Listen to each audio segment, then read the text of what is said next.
팟캐스트 아는 것임에 대해서 마련한 I'm 시즌 7 9회 지금부터 시작하겠습니다.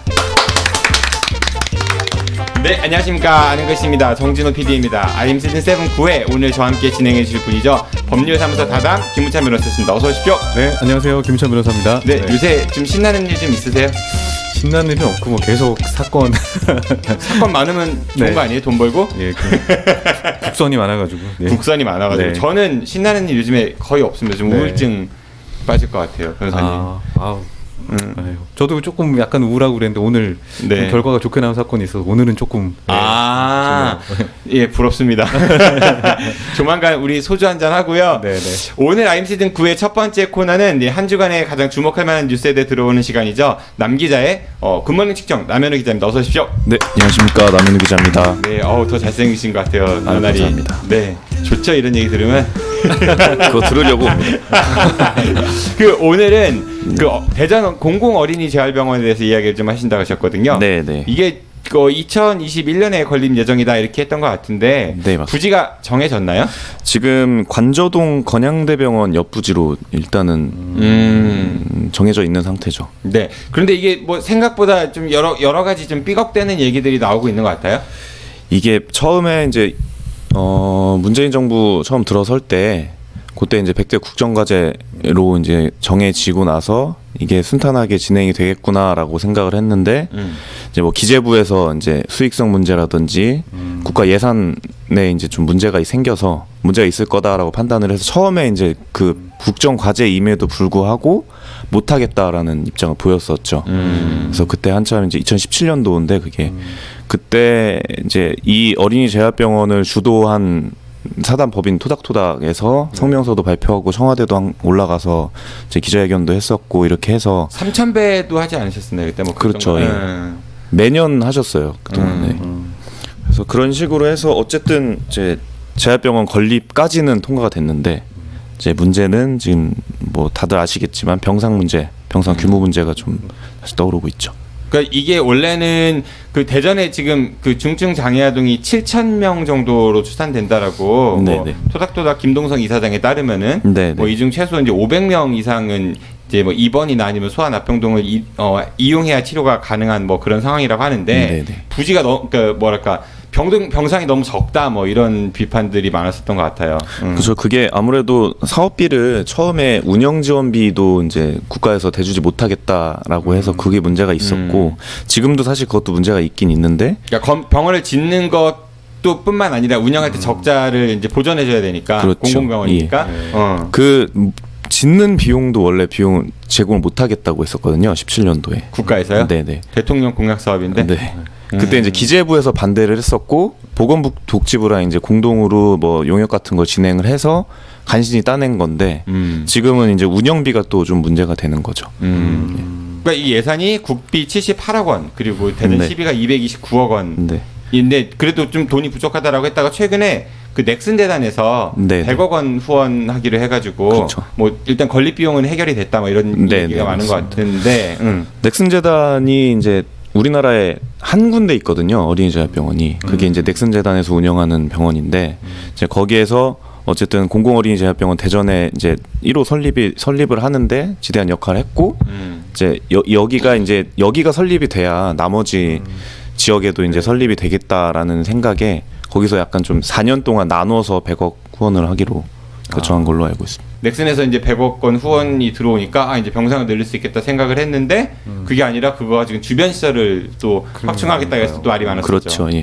일단 건물 올리는 거 증축하고 뭐 주차장 이쪽에 그거를 지원을 하겠다라는 그러니까 거기에 더 비용을 투자를 하겠다라고 하는 건데 지금 사실 어린이재활병원이 건립이 돼야 되는 거는 입원해서 치료를 받아야 되는 친구들이 있기 때문에 병상 수가 되게 중요한 거거든요. 그래서 처음에 김동석 대표가 이 재활병원 건립 움직임을 처음 보였을 때 움직이기 시작했을 때 그때부터 주기차게 주장을 해온 게 100병상 이상의 재활병원을 건립해야 된다라는 거였는데 이게 조금 아쉬운 부분이 문재인 정부 지난 대선에서 문재인 당시 후보님께서 대전 내려오셔서 직접적으로 건우랑 손을 잡고 약속을 했던 부분이잖아요. 그 많은 매스컴에서도 이제 그걸 조명을 했었는데 조금 애매했던 게 거기에서 병상 규모나 이런 좀 구체적인 사안은 안 나왔단 말이에요.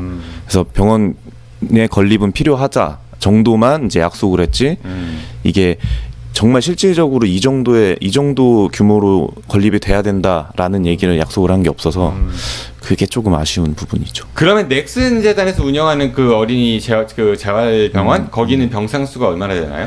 지금 이제 입원 병상이 91개고요. 낮 병상이 40개 정도 되는 거죠.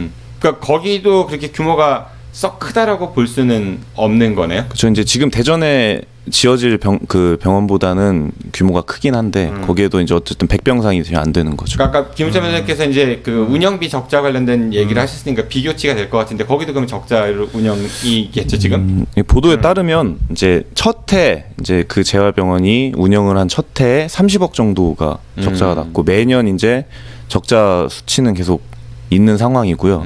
그리고 거기도 이제 병상이 워낙 적다 보니까 거기 병동을 이용을 하려면 최소 뭐 수개월 정도 대기해야 된다. 이런 상황인 거죠. 없는 것보다는 있는 게 훨씬 더 나을 수는 있겠지만은 그 수요가 일단은 저는 이 정확한 수요 조사가 먼저 좀 이루어져야 되지 않을까 이런 생각이 들어요. 지금 이제 토닥토닥 측에서 이렇게 추산으로 뭐 500여 명 이상 입원이나 이런 얘기를 하셨지만은 이게 좀 더 그 관계 기관에서 정확한 그 수요 조사를 좀 해야 되지 않을까라는 생각이 들고 또 그런 것도 있는 것 같아요. 그러니까 우리가 장애인 하면은 머릿속에 한 가지만 떠올리는데 장애 유형도 굉장히 여러 가지가 있거든요. 소위 몸이 불편하신 분들도 있고 그다음에 발달 장애 분들도 있고 다 치료가 각각에 필요한 건데 이제 그런 유형별 지금까지는 이제 하나로 뭉뚱그려 생각했으니까 이런 것도 좀 생각해야 되지 않을까 싶은 생각이 들어요. 지금 보니까 당시에 그러니까 다시 그 지난 대선에서 문재인 당시 후보가 권역별로 하나씩은 만들겠다 한 5개 정도는 만들겠다라고 공약을 했던 걸로 그렇죠. 보이는데 지금 첫 사업도 제대로 이루어지지 않는 상황에서 그렇죠. 이게 실현 가능할지도 좀 걱정스러운 부분들이 많네요. 지금 문제가 되는 게 지금 광주랑 전남에도 어린이재활병원을 설립을 해야 된다라는 움직임이 있는데 이제 대전이 지금 어쨌든 1호로 제일 요걸 추진하고 있는데 여기가 일단 제동이 걸리다 보니까 그쪽에서도 좀 난항을 겪고 있다는 얘기가 있어요. 자, 그럼 병상수 때문에 계속 이 갈등이 어떻게 좀 중재될 기미가 안 보이긴 하는데 지금 양측에 어떤 식으로 지금 이런 부분들을 조정하고 있는 절차가 이루어지거나 뭐 하고 있나요? 지난 22일에 대전시에서 이제 안 틀렸어요. 22일 날 안 하고. 지금 계속 그거 생각하고 있었어요. 22일에. 22일에 이제 대전시에서 발표한 게 이제 앞으로 180일 동안 이제 그 기획 업무 용역을 두기로 해서 실제적으로 병상수가 얼마나 필요하고 수요가 어느 정도가 되는지 그런 전반적인 설계 용역 조사를 나간다고 했거든요. 근데 여기에서도 좀 문제가 되는 게 그 당시에 이제 이걸 발표할 때 병상수를 확대한다라는 식으로는 얘기를 안 했거든요. 그러니까 병상수는 어쨌든 보건복지부도 지금 최대 67병상 이상은 안 된다라는 입장이었고 대전시도 마찬가지로 병상을 대폭적으로 확대하는 거는 좀 어렵지 않나라는 반응을 좀 보이거든요. 지자체에서도. 그래서 병상수의 문제는 조금 더 일단 어쨌든 설계 용역 그 결과가 나와봐야 알겠지만 그렇게 나온다고 하더라도 좀 더 뭐 예산이 더 확보가 되지 않는 이상 병상수가 이렇게 요구하는 바대로 그러니까 필요한 만큼의 규모로 올라갈 거로 보이진 않아요. 지금 상황에서. 180일이면 앞으로 또 6개월 정도를 또 조사나 뭐 수요 조사 같은 걸로 또 허비를 해야 되는 상황이 있는 거고. 어쨌든 21년 2월에 개원 목표니까 그 전까지는 해야죠. 아니, 제가 궁금한 건 2021년에 건립되겠어요? 개원할 수 있겠어요? 네. 이게 얼마 사실 안 남았는데 시간. 그렇죠. 원래 절차상으로 17년도에 요 모든 것들이 기본적인 계획안들이 다 이제 마무리가 되고 사실은 올해 이제 설립을 바로 들어가야 돼야 21년까지는 개원을 하지 않을까라는 분석이 있었는데 지금 많이 늦어지긴 했죠. 아울러서 이제 어린이 재활병원이잖아요, 이게. 어린이는 곧 이제 성인이 되잖아요. 그 성인 장애인들의 재활 치료를 돕는 그런 그 병원도 좀 필요하지 않은가 생각 들어요. 네. 어린이 때는 부모가 이렇게 그래도 어느 정도 케어해주는 그런 부분들이 있지만 성인이 되면 사실 그게 좀 더 많이 어렵지 않습니까? 그렇죠. 그런 부분들은 필요하지 않을까. 아, 그리고 저는 사실 추가적으로 물론 이제 아무리 뭐 뜻이 좋고 이렇다고 하더라도 금전적인 부분들을 아예 간과할 수는 없는 상황이어서 어쩔 수 없는 이런 부분이죠. 공공병원에 대해서 그러니까 예를 들면 이런 부분들을 어느 정도 투자를 하고 또 사회적으로 수용해야 될 것인지 이런 얘기들도 좀 이제는 해야 되지 않을까 적극적으로 그런 생각도 좀 드는데요. 그래서 이제 시민 후원을 많이 받고 있었거든요. 그동안 네, 토닥토닥 사단법인을 만든 이유가 예. 어린이재활병원이 그 이제 김동석 대표도 그거를 어느 정도 염두에 두고 활동을 해오셨던 네. 거거든요. 그래서 네. 시민들 여러분들의 후원 참여를 계속 독려를 했었고, 네. 근데 그게 이제 어쨌든 십시일반 모아도 네. 그 실질적으로 운영에는 크게 도움이 안 되는 수준인 것 같아서. 네. 그러니까 아무리 만든다고 하도 또 사실 네. 일부 시민들은 왜가 내 혈세를 내면서 저거를 적자를 보면서 해야 돼 이런 생각하시는 분들 분명히 계실 거거든요. 에이, 이제는 그런 분들 네. 점점 줄어들고 있으니까 네, 우리 네. 네, 좋은 방향으로 생각을 하죠. 네, 네. 후원 얘기하셨으니까 남현웅 기자님 그 네. 산내 골룡골도 반드시 진상이 규명돼야겠죠. 아 그렇죠. 예, 지금 제가 뭘 준비한 그 아시죠? 예, 알고 있습니다. 동참하실 거죠? 예, 네, 동참해야죠. 감사합니다. 갈치 방송이죠. 네, 거의. 네, 지금까지 남 기자의 굿모닝 충청 남현웅 기자였습니다. 오늘이 시즌 7 1그룹 마지막 방송입니다. 네, 아시고 계시죠? 네, 알고 있습니다. 네, 수고 많으셨고요. 어떻게 재미있으셨어요? 재미는 제 입장에서 많이 재미가 있었는데 네. 방송에 좀 누를 끼친 것 같아서. 아, 전혀 그렇지 않고요. 저희 굉장히 재미있었고 예, 다음 기회에 다시 뵙도록 하겠습니다. 수고하셨습니다. 고맙습니다. 안녕히 가십시오. 감사합니다. 오늘 두 번째 코너는 한 가지 현안에 대해 진보와 보수의 시각을 들어보는 시간이죠. 1+1 하면은 2가 돼야 되는데 글쎄요. 요즘 우리나라 돌아가는 꼬라지를 보면은 2가 아니라 마이너스가 되는 게 아닌가 싶습니다. 여기 화면 보시죠. 두 분 1+1 정의당 대전시당 김인기 위원장과 자유한국당 대전시당 법률지원단장 조성찬 변호사입니다. 어서 오십시오. 안녕하세요. 반갑습니다. 네, 어떻게 잘 지내십니까? 네, 뭐 그럭저럭 지내고 있습니다. 예. 그 조성찬 변호사님이 보시기에 지금 정의당은 어떤 꼬라지 같습니까?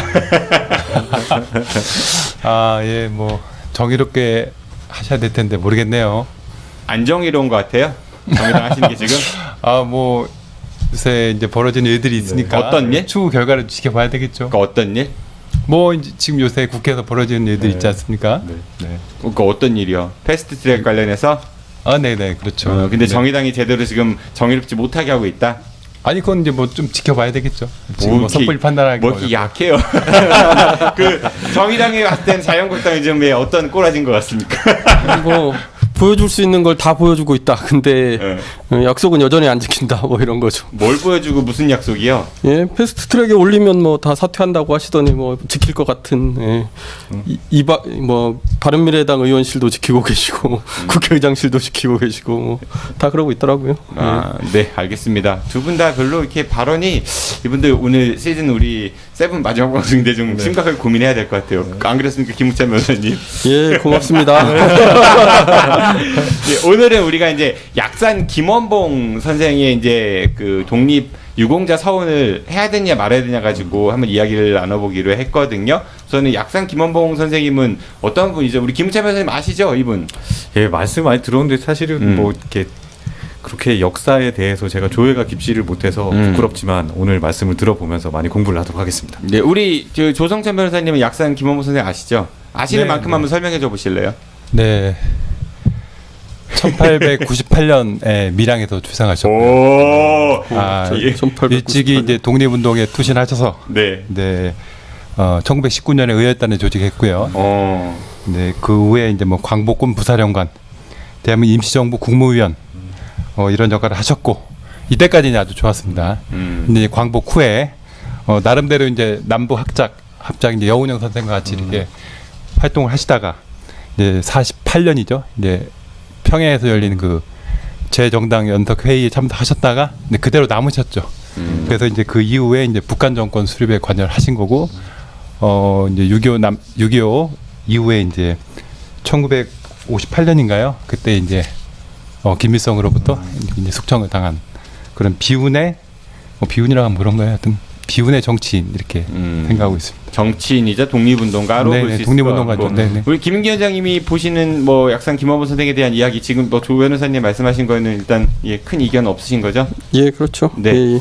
이분 그 독립 유공자 그 서운을 해야 돼요, 안 해야 돼요? 일단 결론부터 얘기해보죠. 우리 조 변호사님 어떻게 생각하십니까? 저희 뭐 일단 서원에 반대하는 반대하신다는 입장이고 우리 김인기 위원장께서는 저야 뭐 찬성하겠죠. 찬성하는 입장이고 네 그래요. 그 얘기를 해볼 건데 제가 이 질문을 좀 드려볼게요. 두 분께 공통으로. 어떤 언론에서도 이런 질문을 안 하더라고요. 제가 해보는데 친일 나쁘죠? 조성천 변호사님 친일 나쁘죠? 왜 당연한 거 왜 물어보시는 예, 거예요? 그러니까 종북도 나쁘죠? 종북이요? 예. 그건 뭐 같지만 다 틀리지 않습니까? 그건? 예, 친일이 나빠요? 종북이 나빠요? 친일이 나쁘다는 거는 이제 공통적인 사회 네. 보편적인 인식이 있는 거고요. 종북이라는 단어는 지금 뭐 그렇게 학문적으로 친북 정립돼 그러면, 있다 이렇게. 응. 친북 뭐 우리나라 지금 대한민국 사회에서는 뭐 저는 좋아하진 않지만 또 나름대로 뭐 북한을 좋아할 수도 있는, 왜냐면 뭐 자유민주주의 국가 아닙니까? 네. 뭐 자유민주 기본 질서를 네. 저해하지 않는 한도에서 뭐 좋아하고 안 좋아하고는 본인의 판단이겠죠. 우리 김인기 의원께서 어떻습니까, 위원장님? 예. 친일이 나빠요, 종북이 나빠요? 친밀 안 물어봐요? 친밀? 아, 여기 미국 일단 오늘 주제가 약상 김원범 선생이니까 네. 아니 이제 어떤 면을 강조하느냐에 따라 좀 다를 텐데요. 뭐 이제 친일이라고 했을 때에는 뭐 이제 일제에 부역한 걸 의미하거나 뭐 이제 군국주의에 대해서 찬성하거나 뭐 이제 친화적인 것을 이야기하는 측면이기 때문에 대부분이 뭐 이건 뭐 나쁘다고 볼 수 있고, 친북은 뭐 가치 판단에 따라 좀 다르다고 생각해요. 근데 뭐 이것이 어떤 이제 대한민국에서는 친북도 이게 낙인 찍기 이런 걸로 쓰여 왔고 지금까지. 그러니까 사실은 사회적인 용법은 두 가지가 별로 다르지 않다 이렇게 생각을 하는데, 저는 뭐 친북이든 친일이든 개인의 판단이고, 근데 그게 사회적으로 어떻게 평가받느냐도 개인이 책임져야 될 일이다 이렇게 생각합니다. 제가 그거 질문을 드린 이유가 뭐냐면은 우리나라에서 이제 이른바 친일에 대해서 나쁘다라고 얘기는 하지만 실질적으로 그 친일 역사 청산에 있어서는 굉장히 좀 뭐랄까 문제가 많이 있다라는 게 보편적 시각인 거잖아요. 그거에 반해서 이제 북한에 관련된 것들은 김 위원장 말씀하신 대로 뭐 낙인 찍기라든지 뭐 빨갱이 뭐 이런 것들을 가지고 굉장히 이념 갈등, 대립 이런 것들이 많이 있었던 것 같아서 한번 여쭤봤던 거예요. 네. 그러면은 왜 우리 조성천 변호사님께서는 김원봉 선생님에 대해서 독립유공자 서원에 반대하는지 말씀을 좀 해줘 보시죠. 네. 뭐 김원봉 선생이 뭐 독립 운동가다 이거에 대해서 뭐 이해를 잘 먹었겠죠. 그럼 독립 유공자냐? 이건 다른 문제라고 생각해요. 카메라를 보시고 말씀하시면 훨씬 더 잘생기게 나와요. 네. 네. 그래서 이제 독립 유공자 예우에 관한 법률에 의하면은 이제 일제 침탈 이후부터 1945년 8월 14일까지 예. 독립운동을 한 사람을 대상으로 이렇게 유공자로 하게 돼 있는데 이제 이게 뭐가 문제가 있냐면은 법에는 뭐 해방 후에 사회주의 활동을 했는지 이런 건 얘기가 없는 거거든요. 그러니까 45년 8월 14일 이전까지 독립운동을 하다가 순국하신 분이나 그런 애국지사에 대해서 이제 독립유공자로 하게 돼 있다. 이렇게 돼 있는데 이제 보훈처 이제 내부 규정이 있는 거죠. 거기에는 이제 지금까지 그 법규라고 보기는 어려운데 예, 하여튼 그런 행정규칙이나 이런 내부 규정 성격으로서 북한 정권 수립이나 사회주의 활동을 한 사람은 배제한다 이런 식으로 논의가 돼 있던 건데 그게 언제 만들어진 거예요? 꽤 오래전에 만들어진 거고요. 그게 사회주의 활동도 해방 전에 사회주의 활동은 허용한다.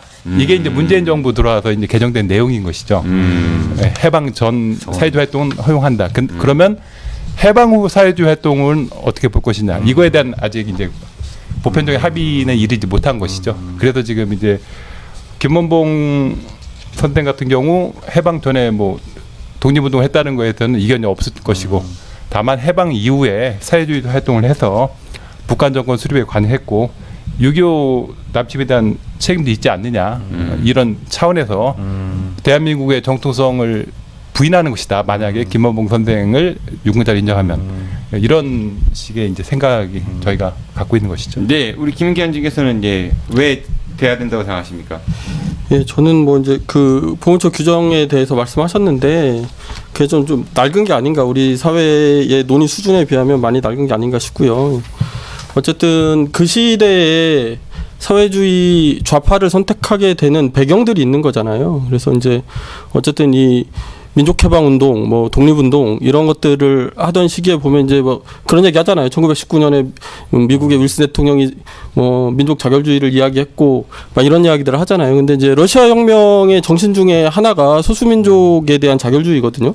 그리고 실제로 그 러시아에서 재정적인 지원 뭐 이런 것들을 했었죠. 그러니까 이 당시에 독립운동가들이 그 사회주의자가 되는 배경에는 그런 것들이 깔려 있어요. 근데 실상 김원봉 선생 같은 경우에는 국민당, 그러니까 중국 국민당의 장개석 주석하고도 친했다고 하거든요. 그러니까 이게 사실은 보면 좌냐 우냐의 문제보다 이 독립운동을 하는 데 있어서 어느 것이 더 유효한 수단인가를 놓고 판단했던 측면들이 있는 거고, 그래서 그때 상황에 맞춰서 평가할 필요가 있다는 거고요. 이제 북으로 넘어가는 배경도 그렇지 않습니까? 이제 당시에 어쨌든 뭐 이제 좌우가 계속 뭐 테러 당하고 죽고 이런 것들이 있었고, 이승만 정권의 수립이라든가 미군정의 이 이제 방향이라고 하는 것이 뭐 이제 그 공산당 활동을 불법화 시킨다든가 하면서 좌파에 대해서 이제 압박이 가해져 오는 상황이었고, 함께 활동하던 여운형 선생이 암살당하는 그런 상황들이 있었던 거죠. 그러면서 사실은 북으로 갔다기보다는 북으로 떠밀려 난 거죠. 근데 이제 물론 저는 이 한국 전쟁에 대한 책임이나 이제 김일성 그 주석이 그 시절에 이제 대규모 숙청들이 있다고요. 이것에 대한 부역 이런 것들에 대한 평가는 개인적으로 좀 필요한 게 아닌가 싶은데, 김원봉 선생의 경우에는 이런 부분에 있어서도 한국 전쟁도 반대했다고 하고 실제로 김일성으로부터 숙청당하는 이런 인사잖아요. 그러니까 사실 이 정도는 우리 사회가 이제 열어줄 때가 되지 않았나 이런 생각이 있고요. 그렇습니다. 이게 우리가 이제 독립유공자 서훈이니까 아까 뭐 내부 규정을 우리 조성천 변호사께서 말씀하셨지만은 우리나라 헌법에 보면은 우리가 이제 한반도 유일한 합법 정부라고 지금 하고 있죠. 그리고 우리나라의 독립을 위해서 노력하신 분들에 대한 서훈을 주는 거니까, 그렇다고 하면 이게 이념을 떠나서 그 서훈을 줘야 되는 게 아니냐 뭐 이런 얘기도 있을 수 있을 것 같아요. 지금 이제 우리가 어떤 일을 할 때 또 가장 무시할 수 없는 게 국민 정서 아니겠습니까? 이제 근데 제가 이제 의외로 생각했던 것은 그 리얼미터 여론조사를 해보니까 김원봉 독립유공자 서훈에 대해서 찬성이 좀 더 많더라고요. 50%를 넘지는 못했지만은 찬성이 조금 많아서 다소 의아하게 생각했는데 제 생각에는 그거는 이제 2015년에 나온 암살이나 2016년에 나온 그 밀정이라는 영화가 뭐 국민들에게 역할이 컸다. 굉장히 멋있게 나오지 않습니까? 굉장히 독립운동 그렇게 하면 멋있는 거 아니에요, 근데? 암살에서는 조승우가 나왔고요. 네. 예, 밀정에서는 공유가 이병헌이 나왔죠. 그렇죠, 맞다. 네. 그렇게 멋있는 사람들이 역할을 했고 네. 굉장히 멋있게 나오지 않습니까? 네, 네. 그러니까 이제 그게 무시를 못하는 것이거든요. 그걸 예를 들어 그 영화를 본 다음에 이제 김원봉의 생애에 대해서 한번 이렇게 뭐 인터넷 검색을 해본다거나 이렇게 해가지고 아 김원봉 이런 사람이거나 하면은 관계가 없는데 아 이런 면도 있고 이런 면도 있는 사람이구나 이러면 관계가 없는데 아 그냥 영화 이미지에서 저렇게 훌륭한 일을 한 사람은 왜 독립유공자로 안 해주냐.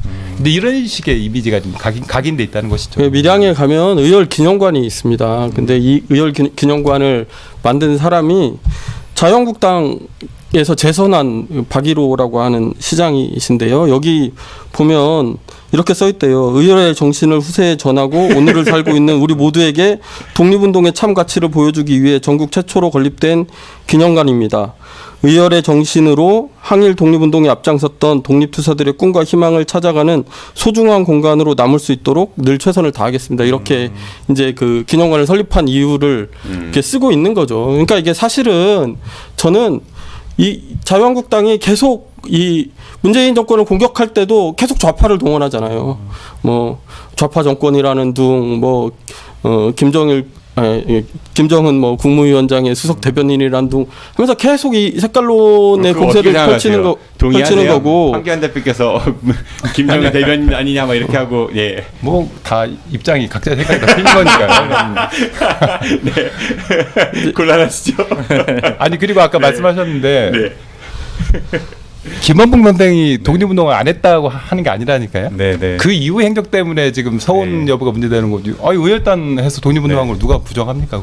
저는 궁금한 게 있는데 이제 조승철 변호사께서 그 국민 법감정이나 아니면 국민 감정 뭐 이런 부분들에 대해서 언급을 하시고 그것이 약간 영화나 이제 대중문화에서 알려지면서 약간 그 조금 저는 왜곡된 것이다. 보시는. 네. 근데 반대로 생각해 뭐가 왜곡됐다는 거예요, 근데? 이제 궁금해 제가 일단 여쭤보려면 김원봉의 이제 생애에 대해서 정확히 알지 못한 채 왜냐하면 그 이후에 북한에 가서 이렇게 수립에 관여한 거를 일반인들은 모른다고 일단 제가 판단하거든요. 그렇게 독립운동한 사실 자체 우리가 이제 교과서에 나오는 의열단, 알겠습니다. 조선 의용대, 네, 계속 김우찬 변호사님 질문. 네. 어차피 답변해 주셨는데, 근데 또 반대로 생각해 보면 저도 그렇지만 일반적으로 사실은 김원봉 선생님에 대해서 알 수가 없었던 약간 감추어졌던 해방의 여러 가지 행적들이라든가 북한에서의 또 행적들 뭐 이런 것 때문에 알려지지 않았던 것들이 대중문화를 통해서 알려지면서 그래도 해방 전에 독립운동을 했던 것들을 더 높이 평가할 수 있으니까 서훈에 좀 찬성하는 의견이 더 많은 거 아닌가 이렇게도 사실 볼 수도 있지 않을까 싶어서요. 지금 이제 조명되기 시작한 게 2015년이기 때문에 이제 앞으로 좀 더 지금 말씀하신 것처럼 뭐 책이나 드라마나 이런 걸로 해서 좀 더 조명이 돼서 그때 정도 몇 년 정도 지나서 그럼 이런 모든 상황을 감안하더라도 이런 뭐 사회주의 이런 것도 있지만 독립운동의 그 힘이 너무 세기 때문에 서운을 해주자 이런 게 압도적이라고 하면은 아니 뭐 시민들의 의식을 너무 낮춰보시는 것 같아요. 낮춰보는 의미가 아니고요. 이 광우병 때도 그랬고 그 이번에 뭐 박근혜 전 대통령 탄핵 때도 그랬고 그에 나가 보면 중고등학생들도 이런 문제가 생기면 다 검색을 합니다. 검색을 해서라도 이제 뭐 저는 이제 그런 주장엔 동의하지 않는데 이렇게 그런 주장들이 있더라고요. 그러니까 김원봉 선생은 원래 사회주의자가 아니었던 거다. 이런 식으로 막 증명하고 이러시는 분들도 있던데 이제 그걸 몰라서 그러는 게 아니라 그럼에도 불구하고 그럴 만한 이유가 있다고 생각을 하는 거고요. 또 한편으로는 정치라고 하는 것이 혹은 이제 법과 제도라고 하는 것이 물론 이제 국민들의 눈높이에 맞춰져야 되는 부분이 있지만 또 어떤 측면에서는 뭐 반발 정도 선도하는 이런 측면들이 있다는 거죠. 그러면 사실 이제 한반도 평화가 굉장히 중요하게 부각되어 있고 그러니까 남북이 이렇게 뭔가 화해 분위기를 쌓아가고 있을 때 북한에서 일한 게 무조건 잘못이냐? 라고 하는 평가는 대단히 이게 그 과거에 머물러 있는 그런 시각이라고 생각을 하고요. 다만 아까도 제가 말씀드렸듯이 북에서 뭘 잘못했는지 어떤 행위를 해서 그것이 문제가 되는지를 밝히는 데까지 저는 나가야 된다라고 생각을 해요. 이를테면 남한에 있었던 사람들의 행적이라고 해서 모두 문제가 안 되는 것이 아니고 모두 문제가 되는 것이 아닌 것처럼 똑같은 거라는 거죠. 그 구체적인 행적에 대한 평가를 해야지 어디에 있었느냐가 중요한 건 저는 아니라고 생각합니다. 그러면은 김원봉 선생님이 어쨌든 간에 해방 이후에 북에 있었던 사회주의자였던 거는 뭐 어느 정도는 뭐 대부분 알려져 있는 사실인 것 같고 그리고 또 우리나라에서 아직 6.25 전쟁이라는 아픔이 여전히 치유되지 않은 상황에서 또 무리하게 이 서훈을 추진하는 게 말씀하셨던 것처럼 어떻게 보면은 아직은 그 6.25를 겪었던 세대들이 남아있는 상황에서 좀 지나친 게 아닌가 뭐 이런 생각을 또 할 수 있을 것 같은데요. 지금 그러니까 북한 정권 수립에 관여한 인물은 배제한다고 볼 때 굉장히 폭이 넓지 않습니까? 저희가 얘기하는 건 중요한 역할을 했다는 의미를 얘기하는 것이죠. 북한 정권 수립에 관여했은 건 북한에 있는 사람들 다 독립유공자가 아니냐 이렇게 보기는 어려운 거죠. 예를 들면 지금 박헌영이 있지 않습니까? 박헌영은 굉장히 많이 관여한 사람인데 지금 김원봉이 만약에 독립유공자가 되면은 박헌영도 돼야 되는 것이거든요. 뭐 독립운동을 엄청나게 많이 하는 사람만 독립유공자가 되는 건 아니지 않습니까 지금? 그럼 박헌영도 돼야 되고 뭐 좀 더 개인차가 있겠지만 뭐 김일성도 될 수 있는 것이죠. 그러면 독립운동을 한 게 맞으니까. 그렇기 때문에 아직은 이런 보편적인 이게 국민 의식이 정립돼 있다고 보기 그래도 어렵기 많이 때문에. 진전된 것 같아요. 예전에는 김일성 그렇죠. 독립운동 가짜다 뭐 이런 거 이렇게 했었는데 요즘은 인정하는 것 같으니까 많이 우리 어렸을 때는 그렇게 봤잖아요. 김일성이 독립운동했던 그 사람이 아니다 가짜인데 왜곡했다 이렇게 인정을 할 수밖에 없다 이렇게 얘기를 하는 거죠. 아니 뭐 아니 자료가 그렇게 만약에 얘기하더라 있다고 이렇게 하면 인정할 수밖에 얘기- 없는 거죠. 여덟 자료가 얘기했잖아요. 있다면. 네.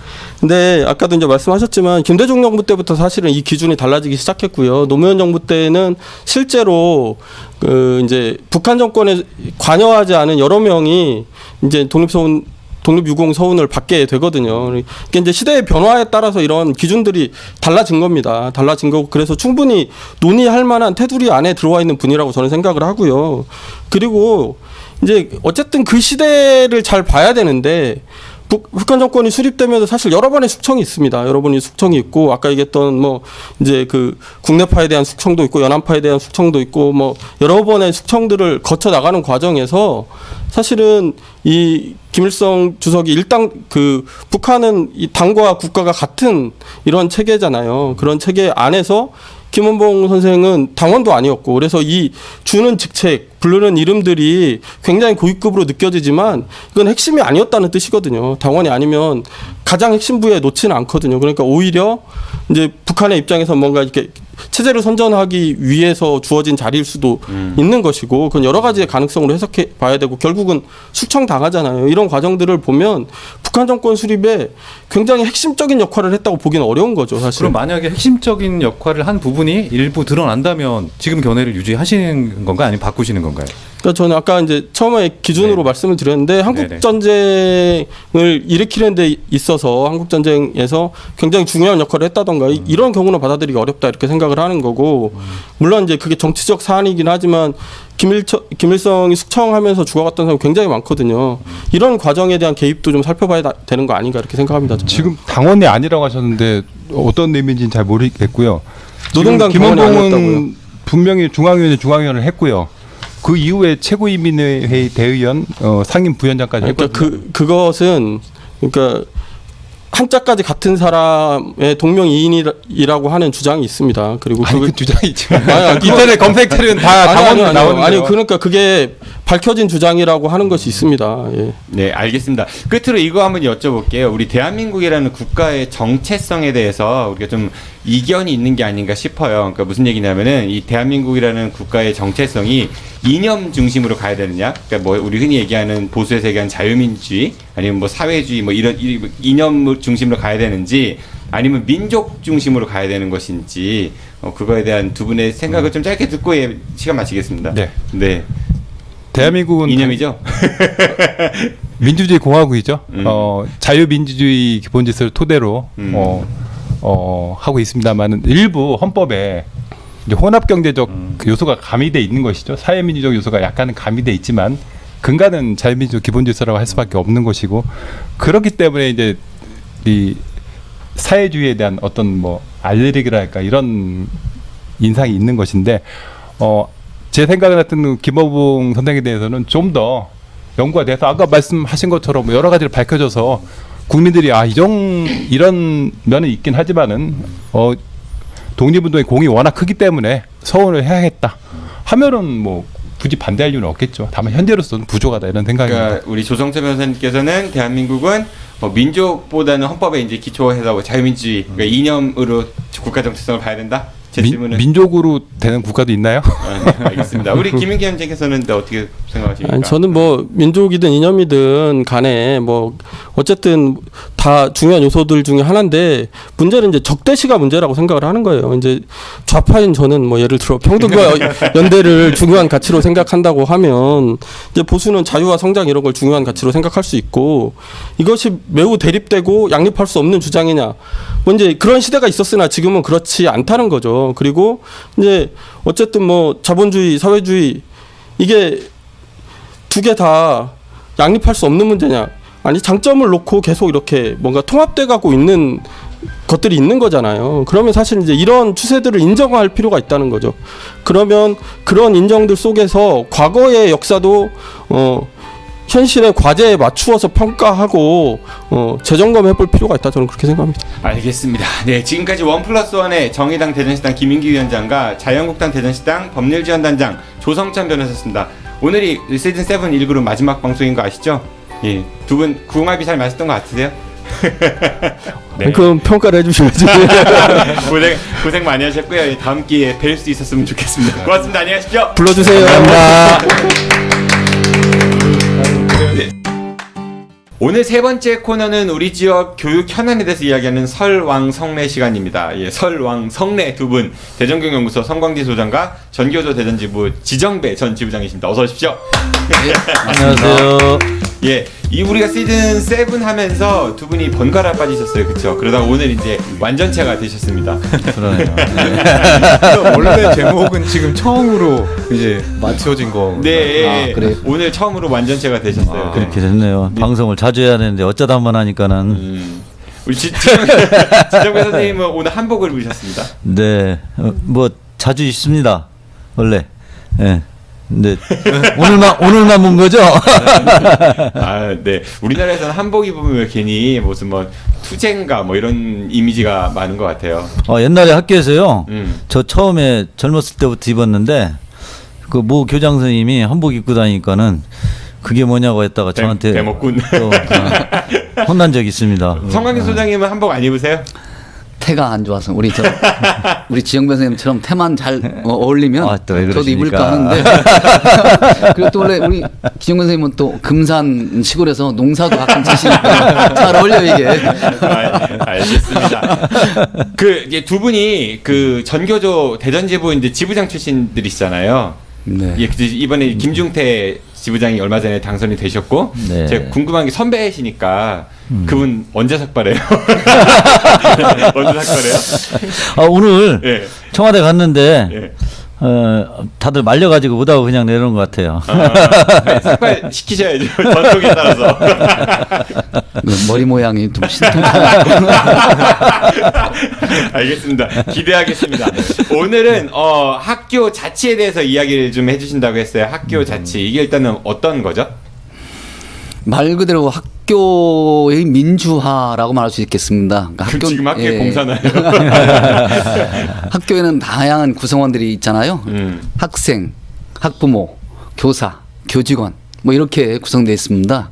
근데 이 구성원들의 의견을 잘 반영해서 학교 운영이 민주로 운영될 수 있도록 하는 구조 이것이 곧 학교 자치다 이렇게 말할 수 있겠습니다. 현재는 보통 교장 선생님 중심으로 해가지고 많이 운영이 되고 있는데 네. 이거를 이제 뭐 학교도 그 운영위원회인가요? 있지 네. 않나요? 있습니다만, 네, 그게 사실은 이제 과거에 이제 학교장 중심으로 이루어지면서 워낙 권위적인 어떤 그러한 체제다 이렇게 해서 이걸 보완하게 필요가 있다 생각해서 이제 학교 운영위원회를 도입했는데 실질적으로 원래 도입한 취지에 잘 맞게 운영되기보다는 학교장의 하나의 어떤 그 보좌 기구 뭐 이런 정도로 이제 전락했다 이런 얘기들이 많습니다. 학부모들도 좀 이렇게 잘 나가시는 분들 소위 이른바 이런 분들이 주로 맡으시는 것 같고 아니면 정치권에서 좀 이렇게 하는 것 같기도 하고.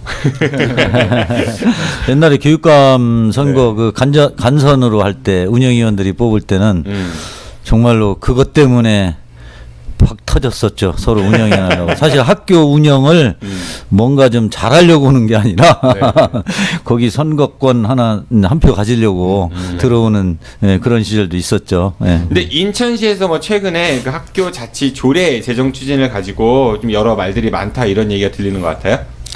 그렇습니다. 사실은 이게 그 올 그 2월 1일 날 그 전북이 학교 자치 조례를 갖다 공포했습니다. 그래서 전국 최초로 학교 자치 조례가 만들어지고 현재 지금 그걸 추진하고 있습니다. 학교 민주적인 어떤 운영을 갖다가 한번 시험에 올라갔는데요. 소장님 카메라를 쳐다보시면 훨씬 더 멋진 얼굴. 그래요. 근데 이제 거기에 따라서 인천도 한번 추진하겠다라고 하는 그러한 의사를 밝히고 현재 추진 중에 있는데 문제는 이제 이게 상당히 많은 그 반대에 이제 부닥치고 있다 이렇게 볼 수 있는 거죠. 사실 전북도 2016년도에죠. 16년도에 이미 학교자 조례가 만들어져서 공포가 됐었던 적이 있습니다만은 그 뒤에 이것이 이제 교육부에 의해서 결국 이제 대법원에 이 문제가 있다. 그래서 이게 이 조례의 위법성을 가지고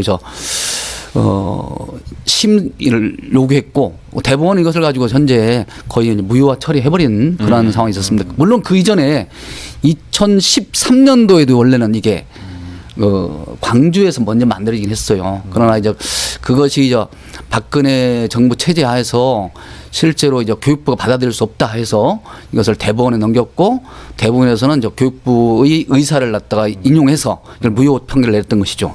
근데 이제 새로운 정부에 들어서서 전북교육청이 선제적으로 나서갖고 학교자치 조례를 통과시키면서 이게 교육감 발의로 했습니다. 그래서 진행되고 있으니까 여기에 따라서 몇몇 교육청에서도 한번 추진해보자 이런 분위기가 돌았고 거기에 이제 인천이 하고 있는데 상당히 반발을 있는 모양입니다. 교총 같은 경우는 실질적으로 법을 만들어서 이렇게 자치를 할 게 아니라 학교별로 실정에 맞게 자율적으로 운영하는 게 그게 더 민주화와 그 자율성 보장 취지에 부합한다 뭐 이러면서 조례 제정에 반대를 하고 있다고 해요. 예. 우리 교총으로서는 그럴 수밖에 없는 것이 뭐냐면 교총의 중심축이 학교장들이 중심축으로 이루어지고 있습니다. 흔히 말해서 활동에서 가장 중심축은 학교장들이다 이렇게 말할 수 있겠고 그분들의 입장에서는 이것이 실제로 자신들의 권한과 권위에 도전할 수 있는 또 실제로 학교를 그야말로 다양한 그 구성원들에 의해서 권력이 분산되는 것 때문에 나타날 우려가 있습니다. 그런 것들 때문에 반대하고 있을 겁니다. 네, 그러면 일단 기존에 물론 뭐 지금 지향하고자 하는 정도의 자치는 아니지만 뭐 운영위원회라든가 운영이 되고 있었는데도 불구하고 여러 부작용들이 있어서 그 나름대로 조금 부정적인 시각도 있는 것 같습니다. 네. 근데 이번에 만약 조례안 같은 경우는 그런 약간 뭐 예를 들면 단점이나 이런 걸 보완해서 내용이 충실히 좀 이루어진 건가요? 네.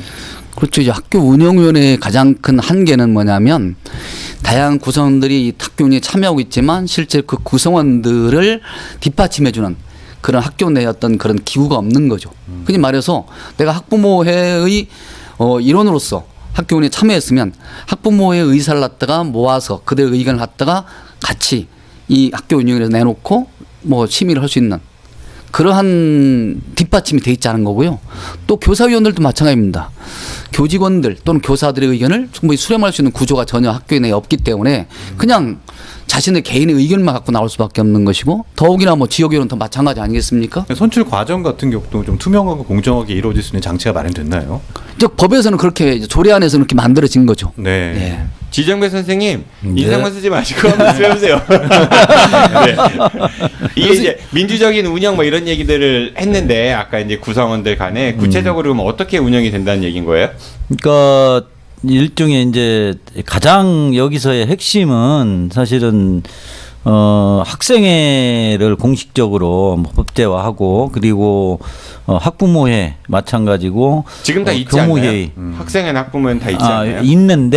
있는데 사실은 어떤 법적인 어떤 구속력이 있거나 그들에게 어떤 권한을 부여하거나 이러지는 않고 모든 게 학생회 같은 경우에 대부분이 그 학교 담당 선생님에 의해서 학생회가 이루어지고 있고 학생들이 쉽게 자치권이라는 거 학생들이 생각하고 그다음에 그것을 행동에 옮기고 책임질 수 있는 그런 어떤 구조나 이런 것들이 지금 마련되어 있지 않은 거거든요. 근데 실질적으로 이 학교자치조례나 이게 만들어지면은 그런 그 생각한 걸 행동하고 책임까지도 질 수 있는 그런 구조 시스템을 만들 수 있는 그런 제도다라고 보는 거고. 옛날에 그러니까 학생회에서 뭔가를 해도 선생님이 안 돼 그러면 이제 할 수 없는 그렇죠. 거였는데 예, 지금은 그렇죠. 이제 건의 수준이 아니라 의사결정이 있어가지고 그 어느 정도 반영될 수 있는 그런 그 법적 근거를 만들어준 게 조례인 거죠. 예, 그런 거죠. 근거를 마련해줘가지고 학교 운영위원회에다가 어떤 의견을 갖다 제시하거나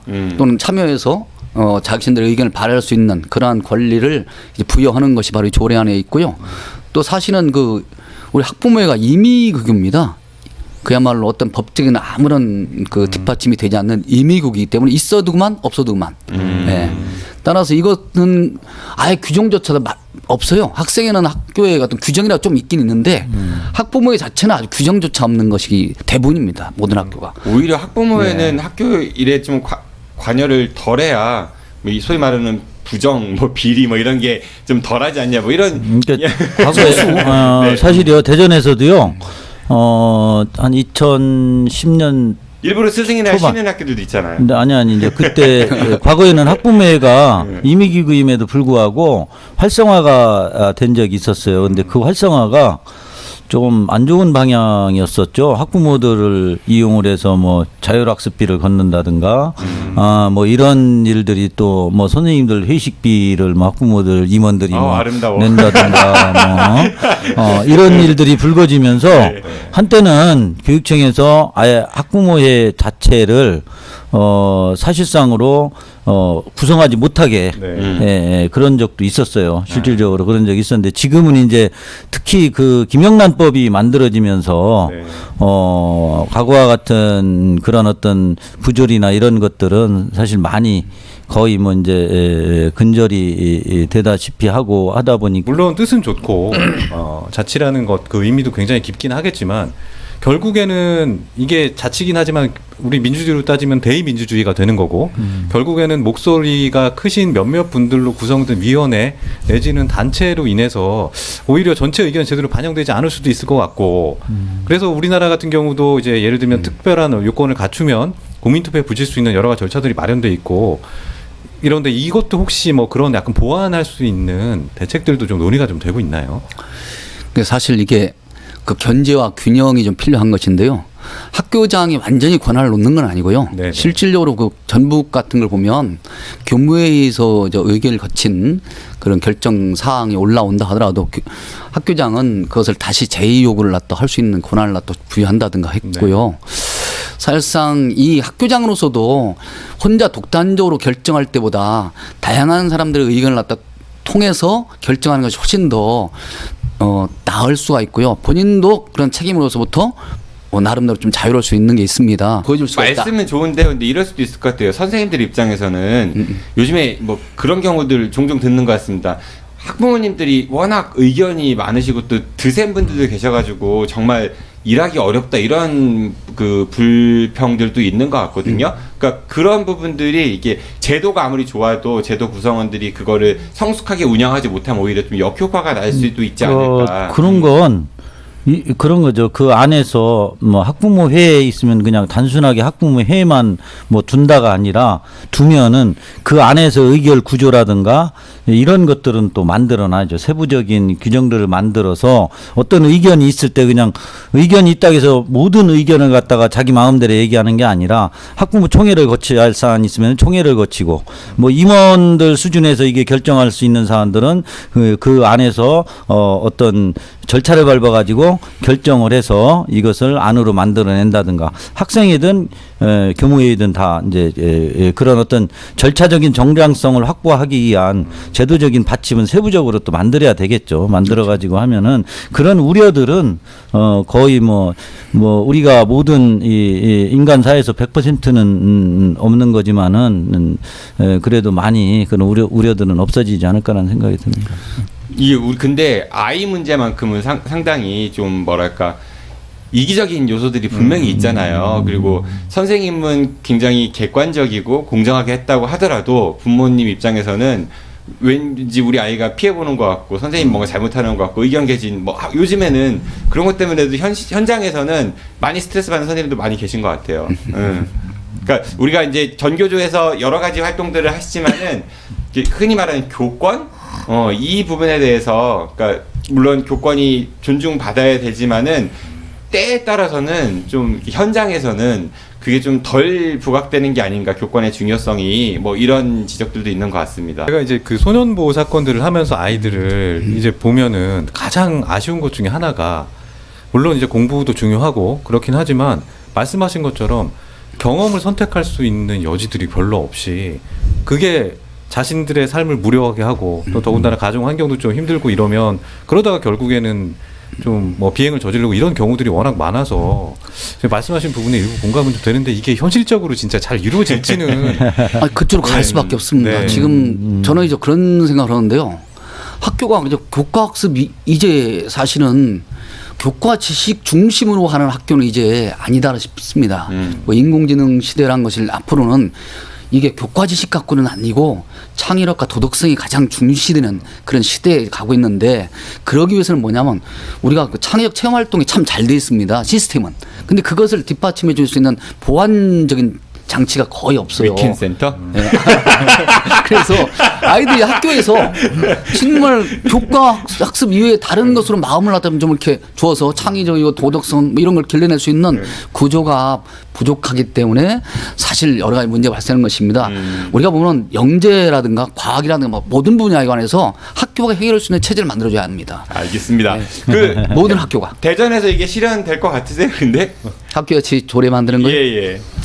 그 하려면 어떻게 해야 돼요? 사실은 조례를 만드는 것은 지금 대전시 의회가 실질적으로 이제 현재 민주당 중심으로 되어 있기 때문에 정규조 법에는 뭐 노조 철회도 안 해주잖아요. 아니, 시의원들의 의지만 있으면은 그렇죠. 만들 수는 있습니다. 예, 만들 수 있습니다. 다만 있어 보여요? 지난번 학생인권조례 만들 때도 마찬가지 구조에서 어려운 부분이 있었는데 문제는 이제 이걸 반대하는 세력들이 아주 그 뭐라고 해야 될까요? 교묘하면서도 사실을 왜곡하면서 호도하고 이것도 동성애 주장한대요. 네, 이제 학교 자치도 동성애를 주장한대요. 이제 그런 얘기까지 나옵니다. 학교에서 애들 그냥 무조건 어떤 식으로 호도하냐면은 내버려두고 학생들이 이제 위에서는 그런 학교 만드는 것 아니냐는 식으로 이제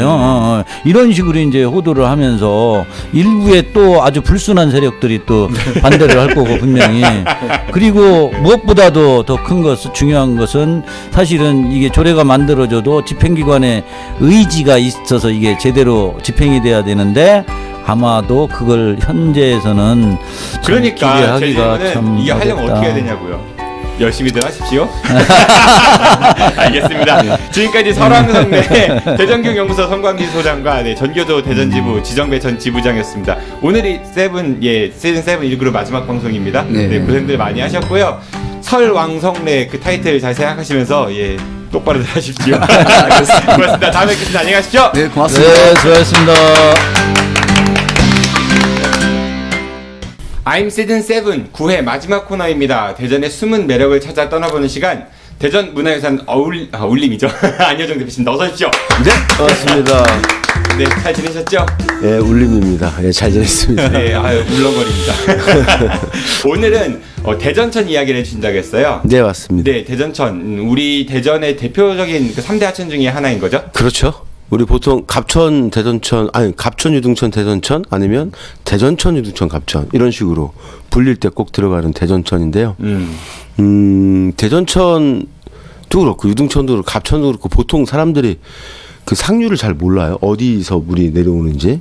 보통은 네. 뭐 하상도로라든지 그런 거 생각 많이 그렇죠. 연상하니까. 그러니까 하상도로 많은데 뭐 대전천 이렇게 생각할 수 있는데 우리 거슬러 올라가 보면 대전이라는 지역을 아마 거쳐서 내려오기 때문에 대전천이라는 이름을 갖게 됐을 텐데 사실 이쪽은 유성 또 뭐 진잠, 뭐 회덕 이렇게 많이 불렸던 지역이잖아요. 그러니까 네. 대전이라고 등장하기 시작한 게 대전군의 뭐 1914년이니까 그러면 어딘가 대전을 지났을 것 같다는 생각이 들어요. 그래서 우리가 잘 아는 원동 근처가 과거에 대전리였는데 원동 주변이 이런 동네도 있죠. 대동이라는 동네는 대전의 동쪽, 대전리의 동쪽이다. 뭐 이런 의미도 있단 말이에요. 대전이 대전의 동쪽이라는 그렇죠, 뜻이구나. 그렇죠. 그래서 대동동이라고 하기 그러니까 그냥 큰 대자에 그냥 마을 동자를 써서 지금은 대동이지만 대서 대남은 왜 없어요? 과거에는 동력동의 그냥 대동이었어요. 네. 이 대전천이 생각보다 굉장히 길더라고요. 제가 좀 찾아보니까 지방 1급 하천, 2급 하천이 이게 또 연결돼 있는데 1급 하천이 89.31km래요. 이제 유역이요. 네. 그리고 2급 하천 부분이 49.14제곱킬로미터. 네. 뭐 길이도 유역 면적 얘기한 것 같아요. 네, 유역 면적이 길이가 26.29km 뭐 이런 맞습니다. 굉장히 긴 것 같습니다. 맞습니다.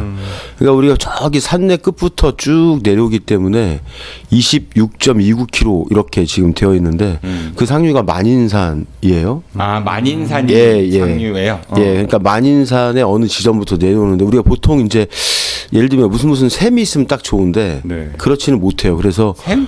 샘. 뭐 예를 들면 안효정 쌤?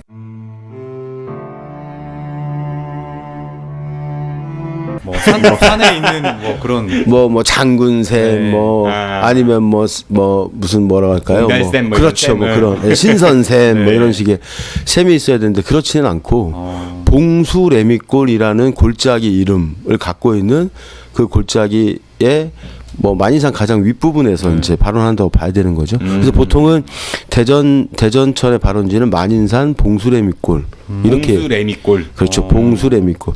이름의 해석은 분분해서 정확하게 저도 지금 잘 모르겠는데요. 어떤 봉수와 관련이 있지 않을까라는 생각이 들고 뭐 김봉수, 이봉수 이런 봉수 아니죠?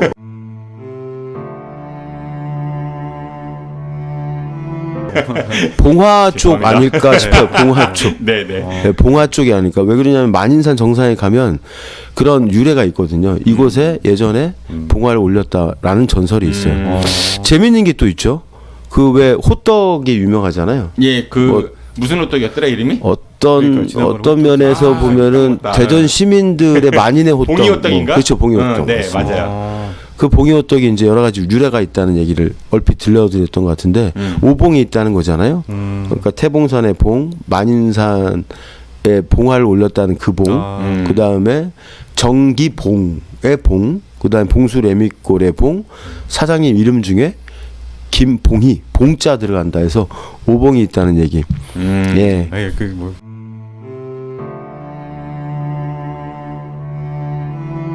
맞는데 아이고 봉 많다. 네.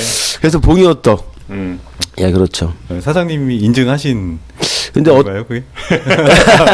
어떤 의미가 사실은 또 있냐면 대전천, 유등천, 갑천 3대 하천 중에 유등천이나 갑천은 사실 대전 외곽에서 발원을 하잖아요. 네. 뭐 금산 쪽에서 발원을 한다고 보는데 이 이제 대전천만은 만인산에서 발원을 하기 때문에 대전 시계 안에서 발원하는 하천이다. 만인산이 이렇게. 이제 대전하고 그 금산하고 경계에 그렇죠. 있죠. 그렇죠. 그러니까 그 동네 물그릇은 다 대전으로 흘러온다고 보면 되는데 물그릇이 굉장히 크죠. 산내 지역 전체를 포괄하기 때문에 그러면 우리가 대전에서 볼 때는 우리 원도심의 남쪽에 있는 보문산, 그다음에 만인산, 대전에서 제일 높은 식장산, 그리고 저 대덕구 쪽에 개족산 이러면 앞자를 따면 그게 보만식계가 되는 거거든요. 그러니까 보만식계 한 60km 가까이 되는 이 산길을 물을 건너지 않고 걸을 수 있는 그 길이 있다는 게 이제 대전에 굉장히 큰 산꾼들한테는 굉장히 큰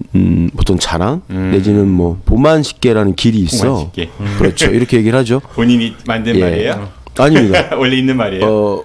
이제 만들어진 말이긴 한데 네.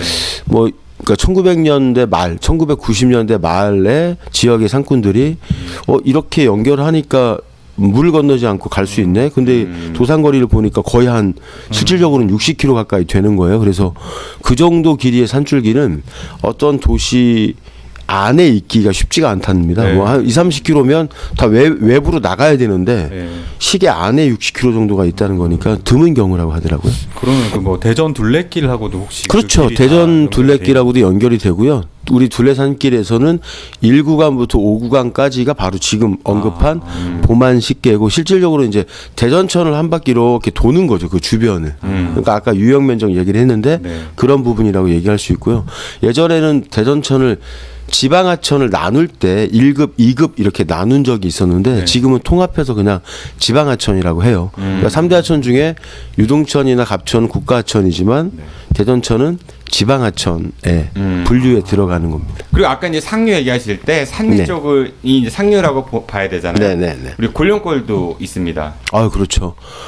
우리 현대사에 굉장히 큰 아픔을 간직하고 있는 장소, 역사적인 장소이죠.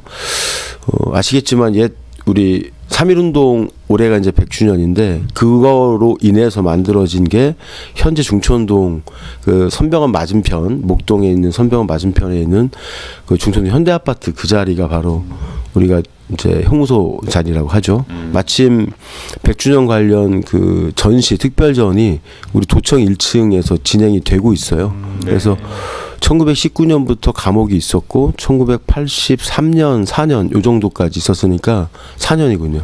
65년 동안 있었거든요. 네, 네. 근데 이제 한국정년 시기인 1950년 6월 28일 정도부터 한 7월 중순까지 한 크게는 3차례 걸쳐서 산내 골룡골로 이제 당시에 이제 좌익 인사들 그리고 우리 그 형무소에 수감됐던 분들 또 뭐 보도명 관련된 이런 대전 인근의 이런 분들까지도 여러 차례 이제 끌고 가서 아주 그 무고한 학살들이 이제 진행이 됐던 그런 곳이 바로 이제 골룡골이죠. 예, 골룡골 관련해서는 저희가 또 오는 6월 27일에 네. 그 위령제를 참석하기 위해서 그 사안에 이제 보도하신 앨런 위닝턴 기자의 이제 부인을 모셔왔거든요. 저희 아는 것입니다. 모셔올 네, 예정이거든요. 네, 심포지엄도 있고 하니까 많은 관심 부탁드리고요. 아울러서 그 후원 펀딩도 좀 참여해 주셔야 됩니다. 네. 대표님. 좀 후원 펀딩 꼭 하겠습니다. 하신 거죠? 네. 꼭 하겠습니다. 네. 마지막으로 이제 김우차 변호사님 하셨어요. 강조하시네. 이제 이런 거를 갈취라고 하죠. 네. 그리고 이제 이사동 지역이 네. 굉장히 뭐 직장촌이다 뭐 이런 얘기들 많습니다. 네네네. 묘가 맞나요? 그 이사동은 이제 우리 시민들이 좀 볼 때 좀 생소한 동일 수 있어요. 근데 이사동 바로 직전에 있는 마을이 이제 대별동이죠. 대별동 하면 동 이름은 잘 기억은 안 나도 우리가 기억하는 거는 이제 운전면허 시험장 있는 바로 이제 운전면허 시험장 가려면 다리 하나를 건너잖아요. 네. 대전천의 대별교인데 건너서 좌회전해서 가지 않습니까? 네. 직진하면 바로 이제 조금만 가면 이제 이사동이에요. 이사동은 우리 이제 조선시대 때 대전에는 그 대덕구에 특히 그 송촌이라는 동네가 있잖아요. 네. 아예 이제 법정동 또 이제 행정동으로도 이제 송촌동이라는 동네가 있는데 어떤 특정 성씨의 동은 유일한 거죠 대전에서. 바로 이제 송촌뿐만 아니라 이 이사동에도 굉장히 많은 그 송씨들이 살았다고 그래요. 그래서 예전에 뭐 재미있는 얘기로는 대전천 송사리보다 이사동에 송씨가 많다 이런 말이 있을 정도로 즉 그러니까 이사동은 송씨들의 집성촌이자 대전 인근에 특히 송촌이나 뭐 비례 또 마산 뭐 이 지역에 살고 있는 이제 은진 송씨들이 이제 죽게 되면 바로 이제 이 집장촌 그러니까 장례를 치르는 그러니까 이런 이제 그 은진 송씨들 무덤군이 있는데 이제 문중의 무덤군이라고 볼 수 있겠죠. 그러니까 은진 송씨들의 대부분이 이곳 이사동에 모여서 이제 그 묘를 썼다. 그렇죠. 이런 많은 거죠. 분들이 이제 죽게 되면 바로 이제 이곳으로 오는 그런 경우는 다른 지역에 사시는 분들도 이제 이쪽으로 그러면 오시는 그렇죠. 거예요? 대전으로. 예. 그러니까 대전에는 은송들의 그런 무덤군들이 여러 곳이 있습니다. 근데 지금 이사동이 가장 큰 규모라고 볼 수 있고요. 우리가 왜 파남동에 가면 쌍청회관이라고 있잖아요. 네. 그 파남동에 그 쌍청회관에 있는 동네 이름이 이제 그게 산속골이라고 하는데 거기도 우암 선생님의 아버지의 무덤이나 아니면 은진송 씨의 중시조인 쌍청당 송유의 무덤이 그곳에 있어요. 또 마산동에도 있고. 근데 가장 큰 규모는 마산동은 처음 들어봐요. 마산동은 우리가 대전사인데. 추동에서 대청댐 가는 길. 그렇죠. 대청 호반에 왜 유명한 더리스라는 식당이 있죠. 네. 거기서 더 가면 은골이라는 동네가 있는데 거기에 이제 그 동네는 이제 마산동입니다. 그리고 이제 이사동에 그 무덤군이 얼마나 오래됐고 얼마나 많은 그런 무덤들이 있냐 부분을 좀 잠깐 말씀드리면 한 500년 정도 있어요. 그리고 1000기가 넘는 무덤이 있습니다. 그중 1000기.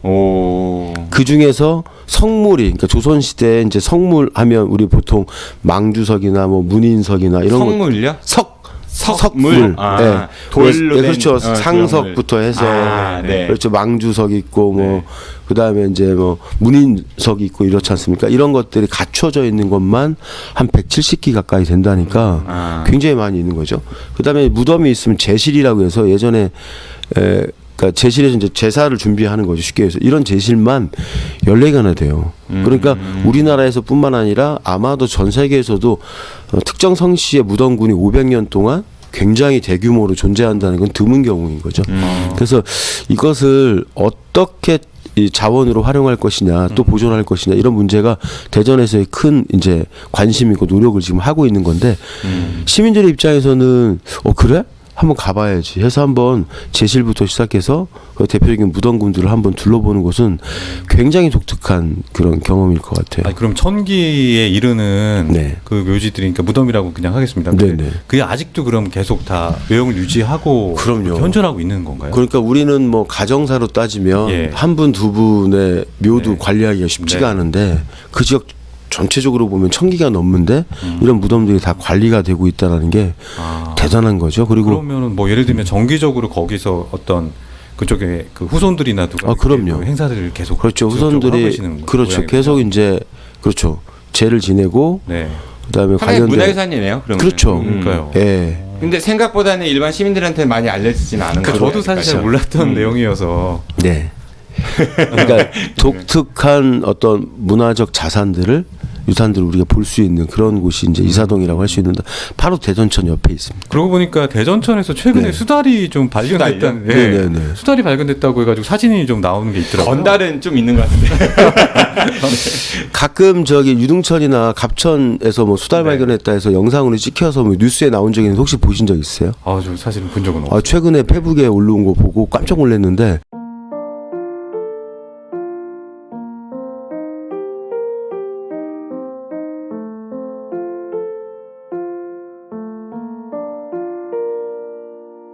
자, 대전의 3대 하천뿐만 아니라 이제 도심 하천, 우리가 늘 이렇게 걷고 즐기는 특히 대전천 같은 지역에도 새벽녘이나 이제 야간에는 수달이 이제 왔다 갔다 하는 거죠. 그래서 수달도 사람에 적응해 가고 있는 이런 상태라고 볼 수 있고요. 사실은 새가 먼저 그런 적응들을 했다고 볼 수 있는데 그러니까 텃세화된 예를 들면 뭐 흰뺨 검둥오리라든가 이런 애들은 어떤 새요? 너무 많이. 흰뺨 검둥오리라는 새인데 흰뺨 검둥. 얘들은 여름에 이제 한 5월, 6월에 새끼를 낳고 키우는 모습들이 장관입니다. 그러니까 새끼 한 10마리가 엄마 따라서 다니는 모습들을 하천에서 직접 볼 수 있는 이런 곳이기 때문에 예전에 비해서 수질이라든가 하천의 어떤 생태계라든가 이런 것들이 많이 개선되고 있는 것을 우리 야생동물들 보면서 확인할 수 있어서 참 좋습니다. 잘 갖고 와야죠. 네, 지금까지 대전은요의 대전문화유산 울림의 안혜동 대표셨습니다. 오늘 대전천 재미있는 이야기 해주셔서 감사드리고요. 오늘이 I'm 시즌 7 1그룹 마지막 방송입니다. 네. 네. 어떻게 살아남으실 것 같으세요? 살아남도록 더 노력하겠습니다. 고생 많이 하셨습니다. 예, 다음 기회에 다시 뵙겠습니다. 고맙습니다. 안녕히 가십시오. 네, 고맙습니다. 김우찬 변호사님 오늘 이제 네. 9회 방송 마칩니다. 어떠셨습니까? 네. 그 안 대표님도 그렇고 오늘 이제 하시는 분들이 이번 네. 시즌 마지막 일단은 그렇죠. 방송이라고 들어가지고 다음에도 꼭 좀 뵀으면 좋겠는데 어떻게 될지는 이제 안 잘릴 것 같아요. 네. 그러니까 정 PD님이 나름대로 살생부를 작성 중이신 것 같아가지고. 그러니까 진행 정지되었습니다. 시청해주셔서 고맙습니다. 안녕히 계십시오. I'll be back.